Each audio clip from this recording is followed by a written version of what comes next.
नाशिक लोकसभा निवडणुकीबाबत महायुतीत मोठ्या हालचाली सुरू आहेत। विद्यमान खासदारांना डच्चू मिळण्याची दाट शक्यता आहे। स्वामी शांतिगिरी महाराज युतीचे उमेदवार असण्याची शक्यता आहे। रविवारी रात्री वर्षा बंगल्यावर स्वामी शांतिगिरी महाराजांसोबत मुख्यमंत्री एकनाथ शिंदे यांची अर्धा ते पाऊण तास चर्चा झाली आहे। केंद्रीय मंत्री भागवत कराड, आमदार संजय सिरसाट आणि शिवसेना सचिव भाऊसाहेब चौधरी यांनी ही भेट घडवून आणली आहे। स्वामी शांतिगिरी महाराज यांचा देशभर भक्ती परिवार आहे। स्वामी शांतिगिरी नाशिकमधून लोकसभा निवडणूक लढण्यास इच्छुक असून प्रचार दौरे सुरू झालेत। महायुतीचे उमेदवारीबाबत अंतिम फैसला दिल्लीत होणार आहे। मंगळवारी स्वामी शांतिगिरी महाराज आणि मुख्यमंत्री एकनाथ शिंदे यांच्यात पुन्हा बैठक होणार आहे। लोकसभेच्या निवडणुकीचे पडघम वाजू लागल्याने अनेकांनी आपली उमेदवारी प्रबळ असल्याचं सांगितलंय।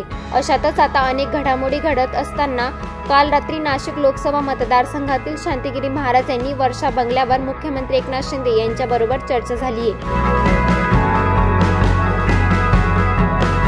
तर त्या ठिकाणी प्रथमतः भारत मातेला वंदन करून, या सर्व देवतांना वंदन करून, हनुमंताचे वंदन करून की आपल्या महाराष्ट्राचे माननीय नामदार मुख्यमंत्री श्री एकनाथरावजी शिंदे आणि आमची जयबाब भक्ती परिवाराची लोकशाहीची समिती त्या बैठकीला उपस्थित होती।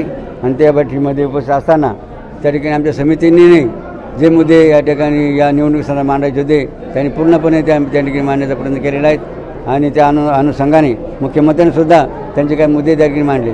मात्र रात्री जास्त उशीर झाल्यामुळे मुख्यमंत्र्यांनी शेवटी असा निर्णय दिला की आता उशीर झालेला आहे आणि आपण सविस्तर या संदर्भात चर्चा करूया आणि 2 दिवसाच्या नंतर जी आपण बैठक घेऊ त्या बैठकीत आपण निर्णय करूया। तर आमच्या बाबा भक्ती परिवार समितीने ठामपणे निर्णय घेतला की आम्ही एवढ्याच विचार लढाईत की नाशिक लोकसभा 2024 ही निवडणूक लढायची आणि जिंकायची सुद्धा। सप्रेम मराठीसाठी प्रतिनिधी प्रेम जाधव, नाशिक।